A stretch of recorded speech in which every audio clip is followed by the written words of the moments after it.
بسم الله الرحمن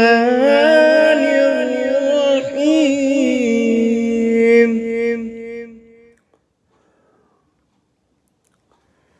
الحمد لله رب العالمين، والصلاة والسلام على سيد المرسلين وعلى آله وأصحابه الطاهرين أجمعين. أما بعد، فأعوذ بالله من الشيطان الرجيم. بسم الله الرحمن الرحيم. إن الله وملائكته يصلون على النبي يا أيها الذين آمنوا صلوا عليه وسلموا تسليما. إن الذين يؤذون الله ورسوله لعنهم الله في الدنيا والآخرة وأعد لهم عذابا مهينا. والذين يؤذون المؤمنين والمؤمنات بغير ما اكتسبوا فقد احتملوا بهتانا وإثما مبينا. صدق الله العظيم. بسم الله الرحمن الرحيم. إن الله وملائكته يصلون على النبي يا أيها الذين آمنوا صلوا عليه وسلموا تسليما. اللهم صل على سيدنا محمد وعلى آل سيدنا محمد وبارك وسلم. الصلاة والسلام عليك يا سيدي يا رسول الله وعلى آلك وأصحابك يا حبيب الله. الصلاة والسلام عليك يا سيدي يا رحمة للعالمين وعلى آلك وأصحابك يا شفيع المذنبين. انتہائی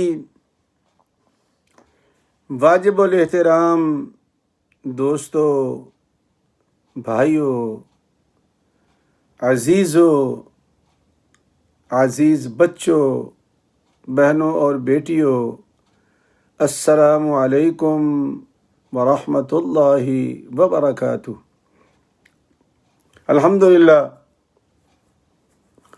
اللہ کے فضل و کرم سے، سرکار دو عالم کی نظر عنایت سے اور آپ لوگوں کی دعا سے دن بدن بہتری ہو رہی ہے. اللہ کریم آپ کو سلامت رکھے. میں آپ کے لیے دعا گو رہوں، آپ میرے لیے دعا گو رہیں، اور یوں ہی ہماری زندگی گزرتی رہے اور اللہ کا قرآن پڑھتے رہیں، سنتے رہیں اور سن کر عمل کرنے کی کوشش کرتے رہیں. آمین ثم آمین. دوستو، ادب مصطفیٰ صلی اللہ علیہ وسلم یہ بڑی زبردست چیز ہے. یہ قرآن پڑھنے سے ہی پتہ چلتا ہے. جب تک انسان قرآن کریم کے اندر غوطہ خوری نہیں کرے گا، اس وقت تک ان باتوں سے وہ مستفید نہیں ہو سکتا. ہاں جی، چونکہ باہر سے ہم سنتے ہیں نا باتیں، باہر سے نہیں پتہ لگتا، اندر جس طرح وہ بابا شادی رحمۃ اللہ علیہ فرماتے ہیں کہ میں ایک مرتبہ سفر میں تھا، ٹریولر تھا، جوتا بھی پھٹ گیا، کپڑے بھی پھٹ گئے، میں قصبے میں پہنچا، وہاں جا کر میں وزیر سے ملا، وہ امیر سے ملا، وہ جو وہاں کا نمبردار تھا، چودھری تھا، اس کو اپنی کوالٹی بتائی تو اس کو بڑا پسند آیا، اس نے مجھے وزیر تعلیم رکھ لیا اپنا۔ بابا سادی لکھتا ہے ٹوپی بھی آ گئی، کپڑے بھی آ گئے، پگڑی بھی آ گئی، اچھا عہدہ مل گیا۔ کچھ دنوں کے بعد امیر نے کہا کہ چلو پانی کی سیر کرتے ہیں اور مچھلیاں پکڑ کر لاتے ہیں۔ جھیل کی طرف چلے گئے تو جتنے بھی اس کے مصاحبین تھے، نمبردار کے یا قصبے کے مالک کے، رئیس کے، وہ سب ساتھ لے لیے تو ایک کشتی میں بیٹھ گئے۔ کشتی چلنے لگی تو ایک صاحب نے جو ان کے مصاحبین میں سے تھا شور مچانا شروع کر دیا، ہالو مر گیا، ہالو مر گیا، ہالو مر گیا۔ رئیس بڑا پریشان ہوا، اس نے کہا کہ اس کو کیا بلا ہے، یہ کیوں شور مچا رہا ہے؟ تو سادی کو بلایا کہ بابا جی یہ کیوں شور مچا رہا ہے؟ کہا صاحب اس کا میں علاج کرتا ہوں۔ تو بابا سادی نے پگڑی اتاری، اس کے دونوں بغلوں میں دے کر کے یہاں گانٹھ لگا دی، ایک دو بندے ساتھ رہ کے اٹھا کے اس کو پانی میں پھینک دیا، اور وہ کشتی کے ساتھ اس کو بھی کھینچتے رہے، کو 10 منٹ کھینچا ہوگا۔ اس کے بعد باہر نکالا تو وہ دبک کے آرام سے ایک جگہ کونے پہ بیٹھ گیا، آواز تک نہیں نکل رہی اس کی۔ رئیس بڑا پریشان ہوا، اس نے کہا یہ کیا نسخہ تھا بھائی؟ اس نے کہا جناب بات یہ ہے اس نے پانی دیکھا نہیں تھا کبھی نہ، یہ اوپر سے شور بچا رہا تھا۔ اب جب پانی کے اندر گیا ہے نا تو اسے محسوس ہوا ہے کہ پانی ہوتا کیا ہے، اس لیے اب نہیں بولے گا، یہ اب یہ پانی کو سمجھ گیا ہے۔ تو میرے بھائی قرآن کریم جب کھولو گے تو تمہیں پتہ چلے گا نا کہ اس کے اندر کیا ہے۔ یہ ادھر ادھر سے سنا کے باتیں جو ہم یاد کر لیتے ہیں، اور آئے دن مطلب سوشل میڈیا پر تو لوگ بیٹھے ہوئے ہیں ماشاءاللہ اپنی کاریگری کر رہے ہیں، آئے دن کوئی نہ کوئی عجیب و غریب کال آ جاتی ہیں۔ نہیں، اللہ کے قرآن سے جڑ جاؤ، اس کو کھولنا شروع کر دو، پڑھنا شروع کر دو، اور جو پڑھا رہے ہیں ان کے ساتھ بیٹھ جایا کرو، تو انشاءاللہ جب آپ اس کے اندر جائیں گے تو پھر آپ کی آواز نہیں نکلے گی۔ انشاءاللہ آواز کب نکلتی ہے؟ جب معلوم نہیں ہوتا کسی چیز کا۔ یہ دوسرے معنوں میں ہمارے پرانے زمانے میں مثالیں دیا کرتے تھے، وہ خالی جو بھانڈا ہوتا ہے نا، تو جب ہم گڑا خریدنے جاتے تھے پرانے زمانے میں تو اسے ٹھوک بجا کے دیکھتے تھے، اگر آواز آتی تھی تو وہ صحیح ہوتا تھا، اگر کہیں سے وہ ٹوٹا پھوٹا ہوگا تو آواز نہیں آتی تھی، اس کی آواز کا رنگ اور ہو جاتا۔ قرآن کریم ہمیں ادب سکھاتا ہے مصطفیٰ صلی اللہ علیہ وسلم کا، اور جس نے قرآن کریم میں ادب مصطفیٰ پڑھ لیا، اس کی زبان پہ، اس کے قلم پہ، اس کی تحریر میں کبھی پھر نبی پاک کے بارے میں کوئی گستاخی نہیں آئے گی، چونکہ وہ جانتا ہے کہ قرآن پاک کے اندر کیا لکھا ہے۔ اور یہ کب تک ہم کرتے ہیں؟ جب تک ہم نہیں جانتے، اس وقت تک ہم یہ ٹامک ٹوئیاں مارتے رہتے ہیں۔ یہ سبق چل رہا ہے ادب مصطفیٰ کا، آج کا بھی وہی سبق ہے۔ جتنی تکلیف پہنچائی گئی نبی کریم صلی اللہ علیہ وسلم کو، رات کے واقعے سے بھی آپ نے سنا کہ حضرت بی بی زینب بنت جہش رضی اللہ تعالی عنہ کے نکاح پہ جو ہنگامہ کیا عربوں نے، وہ بھی آپ نے سنا۔ تو آج کی جو آیات ہیں، سورہ احزاب ہے، 33 نمبر ہے اس کا، سورہ احزاب کا، اور سپارہ 22 ہے. 3 آیات ہیں صرف جو آج میں نے پڑھی ہیں. اتنی بھی پڑھا ترجمہ ہو جائے بڑی بات ہے ماشاءاللہ. تو 3 آیات ہیں 56 57 اور 58. 3 آیات ہیں چھوٹی چھوٹی خوبصورت پیار بھری ادب والی. دھیان سے سن لیں, پیار سے پڑھ لیں, دل کے اندر محبت مصطفیٰ صلی اللہ علیہ وسلم پیدا ہو جائے گی انشاءاللہ. اللہ فرماتا ہے کہ جتنی تکلیف تم نے پہنچائی, تم لوگوں نے جو زمانے میں تھے, ان سے بات ہو رہی ہے, جتنی تکلیف تم نے پہنچائی میرا نبی میرا محبوب برداشت کر گیا, لیکن میں خاموش نہیں رہ سکتا. نہ, یہ شخصیت وہ نہیں جس کی بیک بائٹنگ کریں آپ. اچھا یہ ہوتا ہے. ہاں, ایک دن میں جمعہ پڑھا کے مسجد میں فارغ ہوا, المدنی مسجد میں, تو ایک نوجوان میرے پاس آیا, کہتا استاد جی میں آپ کو ایک بات بتانی ہے. میں نے بتائیں کیا بات ہے؟ کہنے لگا وہ نا نیچے 2 آدمی کھڑے ہیں, وہ آپ کے خلاف بڑی باتیں کر رہے ہیں. اچھا, میں نے کہا بیٹا یہ بتاؤ یہ کتنے لوگوں نے جمعہ پڑھا ہے؟ کہتا 200-250 ہوں گے. تو میں نے کہا میں 200-250 لوگوں کو دیکھوں یا ان 2 بندوں کو دیکھوں؟ مجھے بتا, ان 2 بندوں کی کیا حیثیت ہے؟ اور یہ پرانے زمانے سے بیماری چلی آ رہی ہے, سرکار کے زمانے میں بھی تھی. سرکار نے جب حضرت صفیہ بنت حی سے نکاح فرمایا, اوئے ہوئے ہوئے ہوئے, جو طوفان عبداللہ بن ابی اس کے ساتھی نے اٹھایا آپ تصور نہیں کر سکتے. تکلیف پہنچانی نبی پاک کو, بیک بائٹنگ, پیچھے بیٹھ کے اپنے گھر میں میٹنگ بلا کر قریشیوں کو, ان کے خاندان والوں کو اکسانا. بی بی عائشہ کے بارے میں جو کیا انہوں نے, اپنے لوگ بھی شامل تھے اس میں, ہو گئے تھے, اللہ نے معافی دے دی ان کو. تو میرے کہنے کا مقصد یہ ہے کہ میں اکثر علماء سے بھی یہ کہتا ہوں, اگر آج بھی کوئی سن رہا ہے تو میری بات سماعت کر لیں. یہ جو نماز پڑھ کے لوگ امام کی بیک بائٹنگ کرتے ہیں, پیچھے امام کے بارے میں باتیں کرتے ہیں, نوٹس نہ لیا کرو ان کا. ان کی ڈیوٹی ہے, یہ پرانے زمانے سے چلے آ رہے, نسل در نسل آ رہے ہیں. یہ ان کا کام ہی یہ ہے. وہ نماز پڑھنے نہیں آتے, وہ امام کا پاجامہ دیکھنے آتے ہیں کہ پاجامہ کتنا اونچا ہے, اس کی پگڑی دیکھنے آتے ہیں کہاں تک پہنچی ہوئی ہے, سجدہ کتنا لمبا کرتا ہے, سجدہ کتنا چھوٹا کرتا ہے. ان کا کام صرف یہ ہے, ان کا کام نماز نہیں پڑھنا. نہیں, تمہاری غلطیاں نکال کے پھر لوگوں کو بتانا ہے. اور یہ بہت بری عادت ہے, امام کو تکلیف پہنچانا. یہی تو اللہ فرما رہا ہے کہ اس کے پیچھے نمازیں پڑھتے ہو, سرکار دو عالم کے پیچھے ہیں, تو اسی کے بارے میں بیٹھ کے مسجد کے اندر باتیں کرتے ہو. غیرت آنی چاہیے تمہیں, یا نماز مت پڑھا کرو. کوئی کسے بلایا تمہیں, مت آؤ. اگر آ گئے ہو تو مسجد اور مسجد کا امام ادب کا مقام ہے. شکایتیں ہوتی ہیں, اس کا طریقہ کار اور ہے. ان کے گھر جاؤ, کوئی نذرانہ لے کے جاؤ, کوئی ڈبہ مٹھائی کا لے کے جاؤ, استاد جی 2 مسئلے پوچھنے تھے, پوچھو. کون ایسا بیوقوف ہے جو آپ کی بات کو سن کر آپ کو جواب نہیں دے گا؟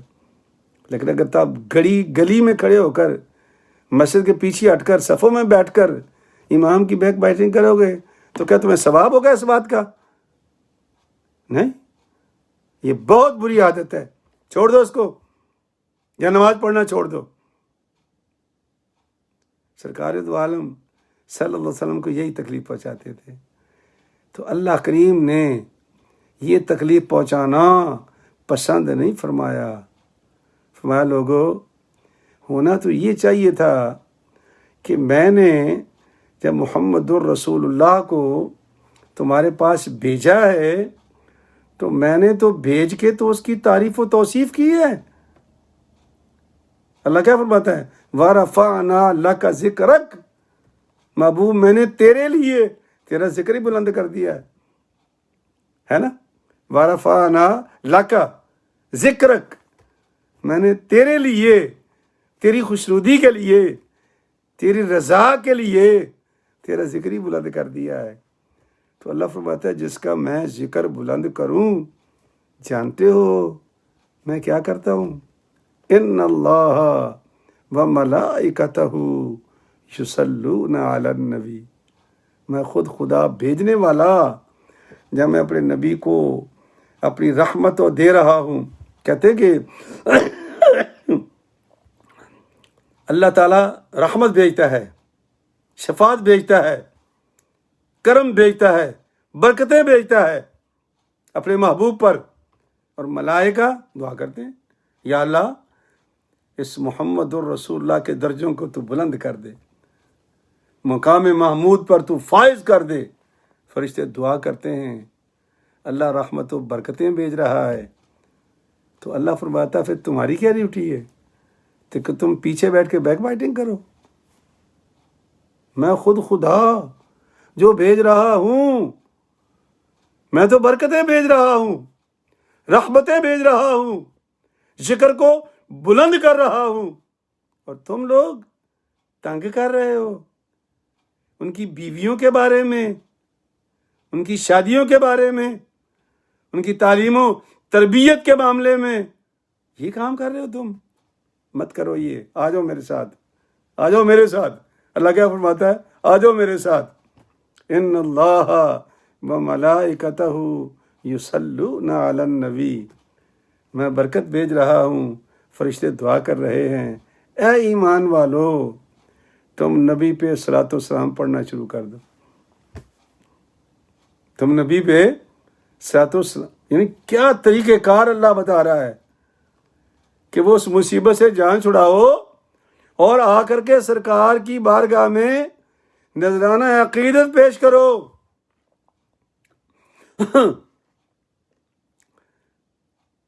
سب سے چھوٹا درود جو ہے نا وہ ہے صلی اللہ علیہ وسلم، سب سے چھوٹا لیکن مکمل ہے، صلی اللہ علیہ وسلم. یہ سب سے چھوٹا درود ہے لیکن مکمل ہے، اور سب سے بڑا درود جو تمہیں یاد ہو جائے. ویسے جو علماء لکھتے ہیں نا یہ نماز والا درود پڑھا کرو، یہ سرکار دو عالم نے بھی ایک تربیت فرمائی ہے. اس کی ایک وجہ ہے، محققین لکھتے ہیں، فقہا لکھتے ہیں کہ ہم اس قابل نہیں ہیں کہ سرکار پر براہ راست درود بھیج سکیں، ہماری زبانیں اس قابل نہیں ہیں، ہمارا وہ لیول نہیں ہے. ذرا غور کریں آپ، بات کہاں تک جاتی ہے، ہمارا لیول نہیں ہے. لہذا اس پاک ذات پر درود پڑھنے کے لیے پاک زبان ہونی چاہیے. ہم تو 100 جھوٹ بولتے ہیں، 100 بیک بائٹنگ کرتے ہیں، گالیاں نکالتے ہیں، ہم شما دیگر نیز کے ترانے گاتے ہیں. ہماری زبان پاک ہے؟ نہیں، پاک نہیں. تو پھر کیا کرو؟ کہا کہ پھر اللہ کی بارگاہ میں عرض کرو یا اللہ ہم تیرے محبوب کو صحیح معنوں میں نہیں پہنچا سکتے درود، ہماری زبانیں ٹھیک نہیں ہیں، ہم گناہ گار ہیں. یا اللہ تو پاک صاف ہے، تو عظیم ہے، تو بڑے نبی سے محبت بھی کرتا ہے. یا اللہ بس تو ہماری طرف سے درود بھیج دے. یہ لکھا ہے، اس کا معنی یہ ہے. لیکن جب آپ 3-4 مرتبہ یہ پڑھ لو تو پھر زبان پاک ہو جائے گی. جب زبان پاک ہو جائے گی تو پھر حکم ربی پورا کر دو. اللہ فرماتا ہے کہ ان اللہ و ملائکتہ یصلون علی النبی، اللہ اور اس کے فرشتے تو نبی پر درود بھیجتے ہیں، دعا کرتے ہیں فرشتے اے ایمان والو تم نبی پر درود بھی بھیجو اور سلام بھی بھیجو. جب 3-4 مرتبہ آپ نے اللہم صلی علی پڑھ لیا، اللہ پاک کے سپرد کر دیا، آپ کی زبان پاک ہو گئی. اب کہو الصلاۃ والسلام علیکہ یا رسول اللہ. بابا شبلی بڑا درویش گزرا ہے، کیا سبحان اللہ درویش تھا. یہ پڑھاتے تھے جامعہ نظامیہ بغداد میں، شیخ الحدیث تھے. اللہ نے اپنی ایسی دولت رکھی کہ یہ دیوانے ہو گئے. دیوانے سے یہ نہیں کہ نعوذ باللہ پاگل ہو گئے، جذب کی کیفیت میں چلے گئے. اور جب جذب کی کیفیت میں چلے گئے تو یہ مدرسہ چھوڑ کے جنگل بیابان میں نکل گئے. ایک دن وہ بابا شبلی دوبارہ بغداد میں داخل ہوا تو جامعہ نظامیہ بغداد میں جب وہ آیا تو جو شیخ الحدیث تھے نا اس وقت، محدث تھے اس وقت، اور حدیث پڑھا رہے تھے لوگوں کو، وہ کھڑے ہو گئے. جب کھڑے ہو گئے تو انہوں نے ماتھا چوما، ان کا استقبال کیا، ماتھا چوما. جب ماتھا چوما تو اس کے بعد بیٹھ گئے. بابا جی تو چلے گئے. وہ جو استاد کے ساتھ بیٹھنے والے محدثین تھے ان کا، حضور آپ نے بہت غلط کام کیا ہے آج، یہ تو دیوانہ تھا. اگر آپ جیسے محدث وقت یہ دیوانوں کا اور پاگلوں کا یہ ایسا استقبال کریں گے تو پھر عام لوگوں کا کیا حال ہے؟ تو سرکار کی یعنی محدث وقت کی آنکھوں میں آنسو آ گئے. فرمانے لگے بیٹا تم نہیں جانتے، رات جب رسول اللہ صلی اللہ علیہ وسلم کی بارگاہ میں ہماری حاضری ہوئی تھی، جسے تم دیوانہ کہہ رہے ہو، یہ بھی آیا تھا. تو میرا نبی کھڑا ہو گیا تھا، نبی نے آگے بڑھ کے اس کے ماتھے کو چوما تھا. میں نے تو بالکل وہ حرکت کی ہے جو رات میں نے اپنی آنکھوں سے دیکھی تھی. اچھا، بچے ان کی تلاش میں جنگل میں چلے گئے جو حدیث پڑھ رہے تھے سارے. یہ ویسے واقعہ بڑی جگہ پر ہے، لیکن اگر آسان دیکھنا ہو، ہر جگہ ہر مسجد میں فضائل اعمال پڑھی ہوتی ہے. اس میں ایک چیپٹر ہے فضائل درود شریف. فضائل درود شریف اس میں ایک نمبر ہے اس کا 42 حکایت کا نمبر ہے درود شریف کا. وہ آپ نکال کے پڑھ لینا.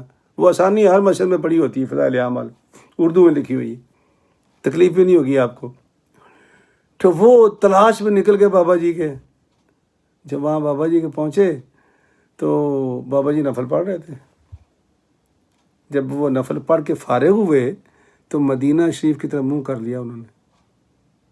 مدینہ شریف کی طرف انہوں نے منہ کر لیا. درشی پڑھ لیا تھا نا، اللہم صلی اللہ، نماز پڑھ لی تھی. یہی آپ کو عرض کر رہا ہوں میں، سمجھنے والی باتیں ہیں یہ. اس کو فرقہ وارانہ میں نہ لڑ جانا کہ یہ بابا جی کیا کہہ رہے ہیں. نہ نہ نہ نہ، میرا ان سے کوئی تعلق نہیں. میں تو آپ کو وہ باتیں بتاتا ہوں جس سے گزرتا ہوں خود. تو مدینہ شریف کی طرف منہ کر لیا انہوں نے اور کہا کہ الصلاۃ والسلام علیک یا محمد، الصلاۃ والسلام علیک یا محمد، الصلاۃ والسلام علیک. 3 مرتبہ کہا انہوں نے. اچھا، دعا مانگی تو یہ بچے قریب چلے گئے ان کے. کہا بابا جی ہم نے ایک عجیب واقعہ سنا ہے آج اپنے استاد سے. ایک عجیب واقعہ سنا ہم نے اپنے استاد سے کہ رات جب آپ کی سرکار کی بارگاہ میں حاضری ہوئی تھی، سرکار دو عالم نے اٹھ کر آپ کا استقبال کیا اور ماتھا چوما. کون سی نیکی ہے تمہاری؟ کہا ابھی دیکھے نہیں تم نے میری نیکی؟ یہی تو ہے، میں نماز اللہ کی پڑھتا ہوں، منہ مدینے کی طرف کر لیتا ہوں اور زبان میں پاک کر لیتا ہوں اللہم صلی علی محمد پڑھ کے. اس کے بعد زبان میری پاک ہو جاتی ہے، پھر سیدھا سلام پڑھ دیتا ہوں الصلاۃ والسلام علیک یا محمد. سمجھے؟ یہ ہیں سمجھنے والی باتیں، لیکن یہ عام لوگوں کے ذہن میں نہیں آئیں گی کبھی بھی، نہ بالکل نہیں آئیں گی. یہ درویشوں کے دماغ میں باتیں آتی ہیں. تو چھوٹا درود صلی اللہ علیہ وسلم سے لے کر کے بڑا درود، سرکار دو عالم فرماتے ہیں جس نے ایک بخاری شریف کے حدیث، ایک مرتبہ مجھ پر درود شریف پڑھا اللہ 10 مرتبہ اس پہ اپنی برکت بھیجے گا. یعنی درود شریف پڑھے گا تو درود شریف نے کہ برکت بھیجے گا. اور سرکار نے فرمایا جانتے ہو بخیل کون ہوتا ہے؟ عرض کی یا رسول اللہ جس کے پاس پیسہ نہ ہو. فرمایا نا، وہ نہیں، بخیل وہ ہوتا ہے جو میرا نام نامی اس میں گرامی سنے پھر مجھ پر درود نہ پڑے، وہ بخیل ہے. اللہ اکبر، اللہ اکبر. فرمایا قیامت میں سب سے زیادہ میرے قریب وہ ہوگا جو مجھ پر سب سے زیادہ درود شریف پڑھے گا. اس لیے درود شریف کی کوئی قیاد نہیں، کون سا پڑھیں، درود خضری پڑھیں، درود ابراہیمی پڑھیں، جو دل چاہتا ہے پڑھیں. ایک درویش کہہ رہا تھا کہ مفتی صاحب پڑھا کرو صلی اللہ علی النبی الامی وآلہ صلی اللہ علیہ وسلم صلاۃ و سلام علیک یا رسول اللہ. ٹھیک ہے، جو آپ کو آتا ہے، میں اس لیے کہہ رہا ہوں کہ سب سے مختصر اور پورا درود شریف صلی اللہ علیہ وسلم ہے. 500 مرتبہ پڑھ لو، تسبیح ساتھ رکھو، 10 منٹ 12 منٹ لگیں گے، 15 منٹ میں 500 مرتبہ ہو جاتا ہے. تو نیکی کی نیکی ہے. چلتے آگے. حضرت ابی ابن کعب رضی اللہ تعالیٰ عنہ، یہ استاد تھے قرآن شریف پڑھاتے تھے مدینہ پاک کی مسجد میں، مسجد نبی سرکار کے زمانے میں۔ ایک دن سرکار، ان کا بیٹا روایت کرتا ہے طفیل، کہتا ہے کہ میرے والد صاحب نے سرکار دو عالم سے پوچھا، یا رسول اللہ، میں تہجد جب پڑھتا ہوں نا تو میں تہجد پڑھنے کے بعد میں 4 حصے کر لیتا ہوں، ایک حصہ درود شریف پڑھتا ہوں، باقی 3 حصہ باقی دعائیں پڑھتا ہوں، یہ ٹھیک ہے؟ سرکار نے فرمایا کہ اور زیادہ کر لے تھوڑا سا۔ اچھا، اگر یا رسول اللہ میں آدھا دعا درود شریف پڑھ لوں اور آدھی میں دعائیں پڑھ لوں، ٹھیک ہے؟ سرکار نے فرمایا اور زیادہ کر لے تو اچھا ہے۔ اچھا، کہا یا رسول اللہ میں 2/3 اگر کر لوں، تو فرمایا اور زیادہ کر لے تو پھر اور اچھا ہے۔ بالآخر حضرت ابی ابن کعب، یا رسول اللہ میں تہجد پڑھنے کے بعد سارا وقت ہی درود شریف پڑھ دوں تو پھر؟ سرکار نے فرمایا تب اللہ تعالیٰ تیرے سارے گناہ معاف کر دے گا اور تجھے دین اور دنیا کے غم سے بے نیاز کر دے گا۔ یہ حدیث ہے سرکار کی، اور پڑھانے والا کون ہے؟ ابی ابن، جو سرکار کا قاری ہے۔